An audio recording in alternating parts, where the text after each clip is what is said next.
महानगर पालिका के चुनाव चल रहे हैं। 15 जनवरी को वोटिंग होने वाली है और इस चुनाव में सत्तारूढ़ सरकार के महत्वपूर्ण घटक दल शिवसेना, बीजेपी और एनसीपी तीनों अलग अलग चुनाव लड़ रही हैं। इस वक्त हमारे साथ मौजूद हैं प्रभाग 15 की बीजेपी की अधिकृत प्रत्याशी उषा पुरुषोत्तम भोईर जी। आप यहाँ के लोक प्रतिनिधि रह चुके हैं, बहुत बहुत स्वागत है आपका। जब आप अधिकृत प्रत्याशी के तौर पर इस चुनाव में जब आप जनता के बीच में जा रही हैं तो आपको कितना रिस्पांस मिल रहा है? पहले तो भारतीय जनता पार्टी के अधिकृत उम्मीदवार मुझे उम्मीदवारी दी, इसके लिए आदरणीय नरेंद्र जी मोदी साहब, हमारे गृह मंत्री अमित भाई शाह, हमारे महाराष्ट्र के मुख्यमंत्री देवेंद्र जी फडणवीस, हमारे प्रदेशाध्यक्ष रविंद्र जी चौहान और हमारे नवी मुंबई के लोक नेते और वन मंत्री आदरणीय गणेश जी नाइक साहब, इनका सबका मैं पहले शुक्रिया अदा करती हूँ कि उन्होंने मुझ पर विश्वास डाला। जब मैं डोर टू डोर जाती हूँ प्रचार के लिए तो यहाँ से लोगों का मुझे बहुत अच्छा रिस्पांस मिल रहा है, क्योंकि यहाँ पे मैंने विकास किया है। तो इसके लिए सब लोग मेरी आरती करते हैं, मुझे प्यार और मेरा काम की प्रशंसा करते हैं। तो मुझे बहुत खुशी होती है कि उन्होंने जो विश्वास मुझ पे डाला था वो विश्वास पे मैं खरी उतरी और मैंने विकास किया है। इसके लिए वो मेरा इतना अच्छे से स्वागत कर रहे हैं। आपका एजेंडा क्या है? किस मुद्दों को लेकर आप जनता के बीच में जा रही हो? जनता से किस तरह से फीडबैक मिल रहा है मुद्दों को लेकर? मैं जनता के पास जा रही हूँ। जनता के यहाँ पे कोपरी गांव में मैंने बहुत विकास के काम किए हैं, लेकिन अभी तक जो महत्वपूर्ण मुझे काम करना है वो यहाँ की सबसे बड़ी समस्या है प्रदूषण, पोल्यूशन। उस पर भी हम लोग फाइट कर रहे हैं। उस पर भी हम लोग महाराष्ट्र पोल्यूशन कंट्रोल बोर्ड में हम लोग पत्र व्यवहार कर रहे हैं। सब यहाँ के जनता है उनको लेके हम महाराष्ट्र पोल्यूशन कंट्रोल बोर्ड से मीटिंग भी की है कि यहाँ पे थोड़ा सा पोल्यूशन का जो रेशियो है वो कम हो जाए। और हमारे जो कमिश्नर साहब हैं नवी मुंबई के, उनको भी बोला है, वो भी पत्र व्यवहार कर रहे हैं उनसे। ऐसे और दूसरी समस्या यहाँ पे है पार्किंग की। यहाँ पे पार्किंग कहाँ पे कर सकते हैं या उसके बारे में भी हम लोग सोच रहे हैं। वो एक मेरा एजेंडा है आगे जाके कि पार्किंग की बहुत बड़ी समस्या इधर कोपरी गांव में है। तो ये दो मुद्दे बहुत है। और दूसरे हेल्थ इज़ वेल्थ बोलते हैं। तो हमें नागरिक आरोग्य केंद्र हमको पावना का दिया है, जहाँ पे हमारी ये महिला है जो गर्भवती महिला, उनको वहाँ पे जाने की बहुत बड़ी परेशानी होती है। तो इसके लिए हम कोपरी गांव में उनको ये सुविधा प्राप्त हो, इसके लिए हम लोग प्रयत्नशील हैं। तो आगे जाके मेरा यही सबसे बड़ा एजेंडा रहेगा। बाकी वाटर मीटर, गटर के काम में तो हम लोग करते ही रहते हैं। विजन क्या रखा आपने कि अगर जीत करा पाएंगी तो अगले 5 सालों में क्या खास डेवलपमेंट काम होंगे? जनता ने मुझ पे विश्वास डाला है। मैं जहाँ भी खड़ी हुई हूँ उधर से मुझे जनता का विश्वास और प्यार ही मिला है। 2005 में मैं वाशी सेक्टर 28, 29 और सेक्टर 12 में थी। वहीं पे मैंने विकास की कामें की है। 2015 में मैं जब कोपरी गांव से चुन के आई, यहाँ पे भी मैंने विकास की कामें की है। तो मुझे अभी भी विश्वास है कि जनता मुझे वोट करेगी और फिर मैं चुन के आने के बाद यहाँ का डेवलपमेंट, विकास, मतलब कोपरी गांव को मुझे आदर्श गांव बनाना है। क्योंकि हम लोग देख रहे हैं कि गांव और सेक्टर जो नोडल एरिया होता है वहाँ पे मुझे डिफरेंस लग रहा है। तो वहाँ पे जो नोडल क्षेत्र में जैसा डेवलपमेंट है, सुविधा है, वैसे मुझे गांव में करना है। वैसे मैं कोशिश तो मैंने 5 साल में बहुत की है कि यहाँ पे विकास के कामें करूँ। लेकिन अभी तक हमारे जो यहाँ का स्कूल है तो स्कूल मुझे 10th तक करना है। मैंने फिर भी यहाँ पे जो 7 तक था तो 8 का मैंने वो शुरू किया है, 8 स्टैंडर्ड का वर्ग शुरू किया है। जगह की कमी थी तो टेरेस पे मैंने वहाँ पे 2 रूम बनाए NMMC की ओर से, ताकि बच्चों को सुविधा मिले, बैठने के लिए तकलीफ ना हो।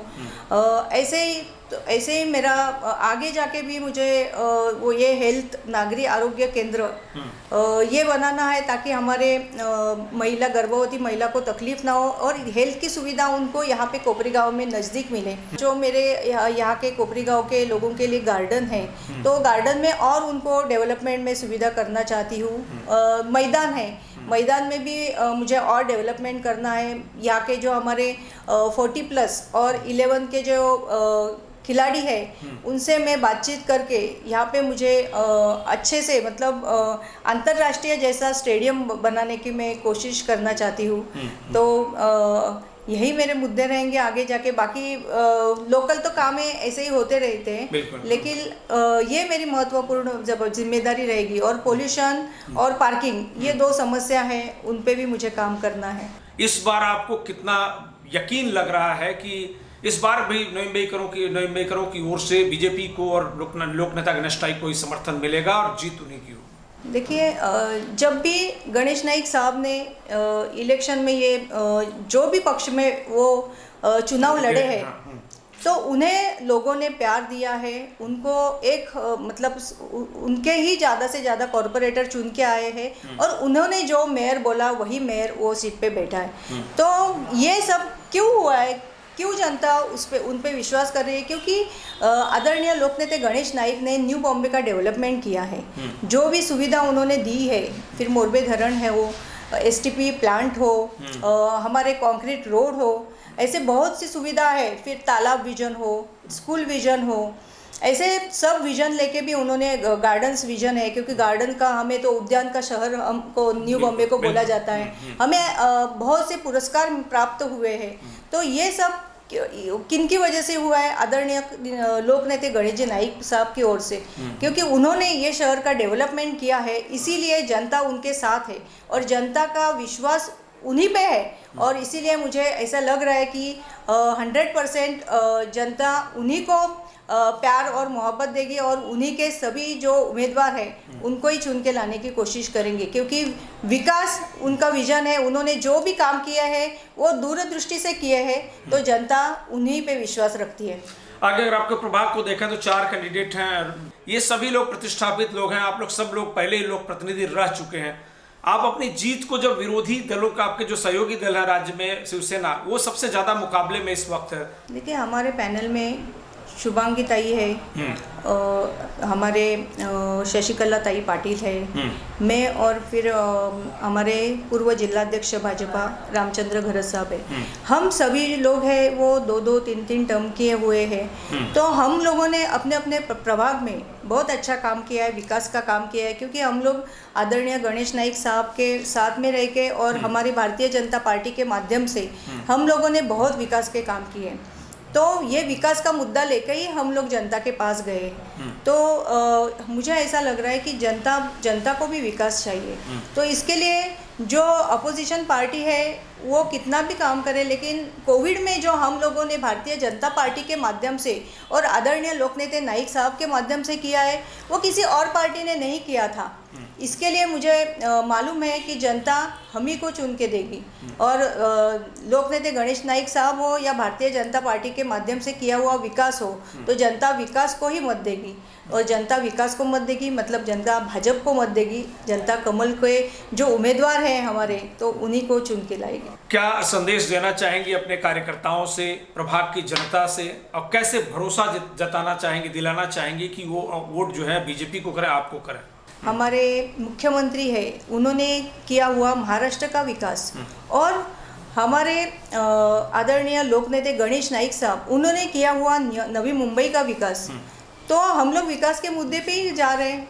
तो जो भी हम लोगों ने विकास किया है, और हम चारों कैंडिडेट ने हमारे प्रभाग में किया हुआ विकास, तो हमारा मुद्दा विकास का ही है। तो जनता क्या चाहती है? कॉर्पोरेटर चुन के क्यों देती है? विकास के लिए ही चुन के देती है ना।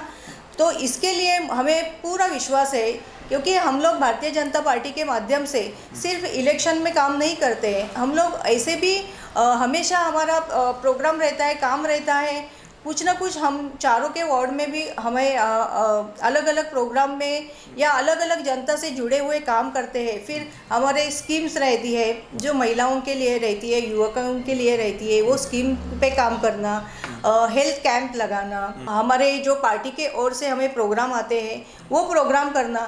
तो हम लोग जनता से जुड़े हुए हैं। हम लोग ऐसे नहीं है कि इलेक्शन में आके जनता के सामने जा रहे। हम लोग हमेशा मतलब जब से चुन के आते हैं ना, तो चुन के आने के बाद हमारे ऊपर वो जिम्मेदारी रहती है जनता की, और जनता से हम लोग कनेक्ट रहते हैं। इसीलिए जनता को मालूम है कि उनके काम कौन करता है, तो उनके जो काम करता है, जो विकास करता है, तो जनता भी उन्हीं को याद रखेगी। क्या संदेश देना चाहेंगे अपने कार्यकर्ताओं को और अपने समर्थकों को और वोटर्स को? मैं कार्यकर्ताओं को तो यही संदेश देना चाहती हूँ कि सब मिलके, क्योंकि पैनल है ना, तो पैनल के हिसाब से हमें काम करना है, क्योंकि पहले सिंगल वार्ड था, अभी पैनल है, तो 4 नगर सेवक के में कार्यकर्ता है, अलग अलग सब नगर सेवक हैं, तो हम लोग तो भारतीय जनता पार्टी के नगर सेवक हैं, तो हम लोग हमेशा मिलके ही काम करते हैं। तो ये पैनल अगर हमें निकालना है तो हमें मिलके ही काम करना होगा, और हम चारों मिल रहे हैं तो हमारे कार्यकर्ताओं को भी मिलके काम करना है, डोर टू डोर जाना पड़ेगा, क्योंकि इतना वास्ट मतलब एरिया इतना बड़ा है, 36,000 लोगों तक पहुंचना ये इजी नहीं है। तो यही मैं संदेश दूंगी कि मिलके काम करेंगे तो ही काम इजी हो जाएगा।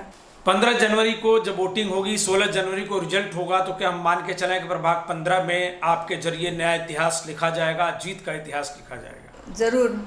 15 जनवरी को इलेक्शंस हो रहा है और 16 जनवरी को रिजल्ट आ रहे हैं, तो हमें विश्वास है कि हमारे नवी मुंबई में भारतीय जनता पार्टी अकेला लड़ रहे, मतलब बाकी के यहाँ महायुति से हो रहे इलेक्शंस, लेकिन नवी मुंबई में भाजपा अलग लड़ रहे हैं। तो मुझे विश्वास है कि भारतीय जनता पार्टी के ज़्यादा से ज़्यादा नगर सेवक यहाँ से चुन के आएंगे।